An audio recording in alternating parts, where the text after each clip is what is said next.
significant morbidity and mortality. Winding down this national emergency will have some impact on hospitals, doctors' offices, and nursing homes. It's basically going to do a lot of things to sort of convert our healthcare system back to the way it was before the pandemic started. Certain Medicare and Medicaid waivers and flexibility for healthcare providers will end. Many employees and dependents who are currently enrolled in Medicaid or CHIP coverage may lose eligibility for that coverage. Telehealth will see some changes too. Tightened up a little bit on telehealth prescriptions for several types of drugs. Once the declaration ends, the federal government will no longer be giving out free COVID-19 tests, and private insurance companies will no longer have to cover COVID-19 tests both at a lab and over the counter.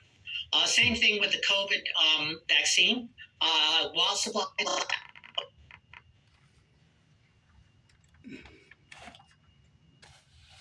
short, you're going to have to pay for them, and it's estimated the cost is going to be about $100 to $130 per dose. National COVID-19 surveillance will change too. Labs will no longer be required to report COVID-19 data to the CDC, which will affect the ability to calculate percent positivity, something that was already decreasing due to at-home COVID-19 tests.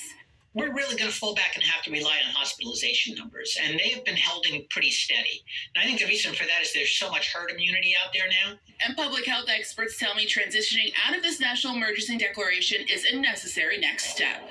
If it's always a public health emergency, if it's always just labeled as an emergency, when everything's an emergency, then nothing's an emergency. That is when we actually do get a wave and we need people to respond, with some sense of urgency. They're going to be desensitized.